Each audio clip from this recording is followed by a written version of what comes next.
Salut à tous, je suis Médéric Combette, je suis l'auteur de la série Sinrise. Donc c'est la troisième vidéo making of de Sinrise. Je vais essayer de pas parler trop fort parce qu'il y a mon fils qui dort, hop, juste ici. Donc on va essayer de pas le réveiller. Aujourd'hui, on va tout simplement parler du personnage principal. Comment...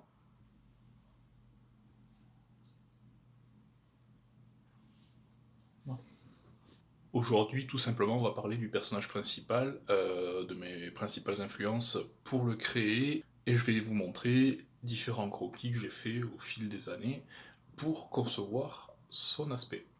C'est parti. Alors, comme je l'ai déjà expliqué sur la vidéo précédente, Hellsing, c'est une des références principales pour moi, pas seulement sur Sinrise, mais pour mon style de dessin, euh, en général. En fait, ce que j'essaye de faire avec Sinrise, c'est précisément ce qu'a fait Hellsing avec moi. C'est-à-dire, j'ai vu Hellsing en ayant 14 ans, et ça a été une grosse claque pour moi, en termes d'ambiance, de dessin, de sujets abordés, etc. Comme j'ai dit, c'était vraiment la première œuvre animée que j'ai vue destinée aux adultes. Et ça m'a vraiment marqué. Et en fait, je me dis, si avec Sinrise, j'arrive à toucher quelqu'un de la même manière, un adolescent de 14 ou 15 ans qui lit Sinrise et qui se dit waouh, j'ai jamais lu quelque chose comme ça, c'est bon, l'objectif est accompli pour moi. Donc pour moi, une manière de rendre hommage à ça, c'est la petite ressemblance à Alucard avec les cheveux longs et noirs. Au tout début, quand j'ai imaginé Sinrise et quand j'ai imaginé un personnage à Sinrise, en fait, il y en avait qu'un. Il n'y avait pas du tout Jack. Jack n'existait pas. Il y avait que Evan qui était dans l'histoire et qui devait survivre en fait face à des hordes de monstres dans un univers totalement hostile. J'étais tombé sur un dossier dans un magazine de jeux vidéo qui était consacré au jeu Vampire the Masquerade Bloodline qui allait sortir, et du coup j'étais tombé sur cet artwork en particulier que j'avais trouvé plutôt intéressant. En fait, j'avais bien aimé le visuel, j'avais bien aimé l'aspect à la fois menaçant du personnage et à la fois aussi, vous voyez, il a l'air presque inquiet au niveau de son expression de visage. Du coup, on a l'impression que sa condition ne le satisfait pas. Et je voulais essayer de retransmettre ça sur mon personnage principal. C'était de base, c'est de base un vampire, mais malgré les pouvoirs qu'il a à sa disposition, bon, déjà il ne les maîtrise pas d'emblée, et c'est juste un personnage qui n'est pas rassuré dès le départ par rapport à l'environnement qu'il doit affronter. Donc voilà, le premier croquis que j'avais fait de Evan, c'est celui-là. Donc j'avais essayé de garder dans son expression de visage cet air inquiet, vraiment pas rassuré, mais en même temps aux aguets, un peu comme une bête blessée qui serait vraiment sur le qui-vive, mais qui n'est pas rassuré en même temps. Et du coup, en fait, j'ai voulu garder les cheveux longs noirs, tout simplement parce que je trouve ça très joli à dessiner. En fait, c'est quelque chose qui est assez, qui est visuellement très intéressant. Et en mouvement, en combat, etc., ça permet des jolies formes. À quelques exceptions près, je ne fais pas de reflets dans les cheveux, tout simplement pour garder cette masse noire intacte et pouvoir donner de la forme à ses cheveux en combat. Enfin, ça rajoute du dynamisme aussi en combat. Voilà, ici par exemple, c'est une des toutes premières couvertures que j'avais fait pour la BD, à l'époque où le titre était encore provisoire. Donc vous voyez ici j'avais fait les reflets dans les cheveux, mais c'est quelque chose que j'ai pas gardé très longtemps. C'est marrant d'ailleurs cette position, cette pose me fait penser un peu au tome 2 de Sinrise avec Jack qui recharge son flingue. Et là du coup, on est sur les toutes premières pages de ce qui allait devenir Sinrise. Donc voilà, Jack venait d'apparaître parce que je l'avais créé pas longtemps avant, mine de rien.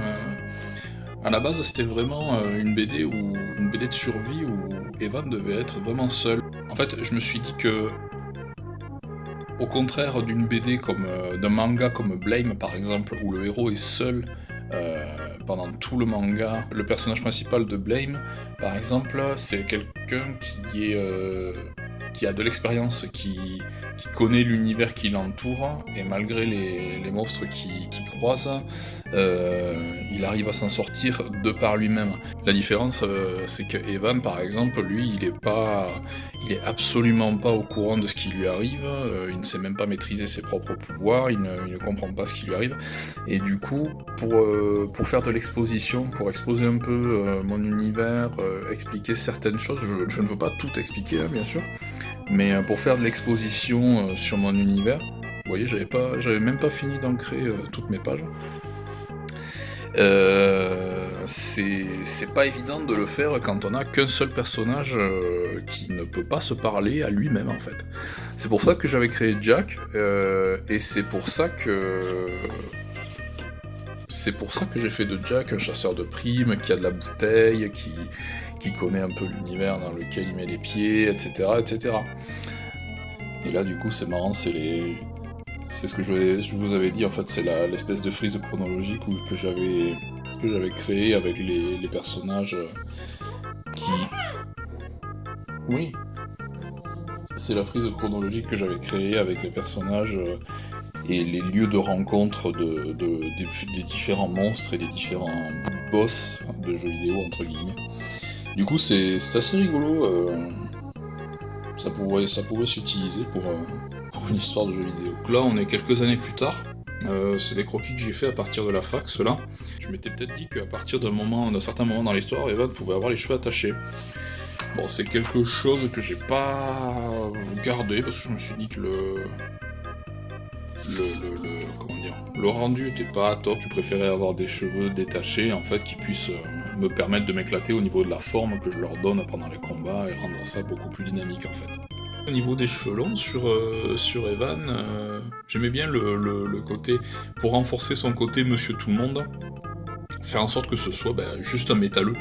Donc, comme c'est indiqué dans le tome 2, il est fan de certains groupes de métal, et de hard rock et de métal, et du coup il a gardé les cheveux longs simplement pour marquer son amour pour ce genre-là, quoi. Mais du coup, je trouvais que c'était je trouvais que c'était une bonne raison pour lui donner des cheveux longs et pouvoir m'éclater à le dessiner. Voilà, donc ce sera tout pour aujourd'hui. La prochaine fois, on reviendra sur le personnage de Jack. Donc pareil, je vous ressortirai les références qui m'ont amené à le créer, et des croquis inédits. Sachez que les croquis, certains des croquis que je vous ai sortis sont trouvables dans la version... dans cette édition-là, en fait, dans la version Sunrise Black. J'ai fait une sélection de croquis pour justement pour faire un mini making-of qui est à l'intérieur, où j'explique pareil, comment j'ai créé ces personnages-là. Cette version, vous pouvez la voir dans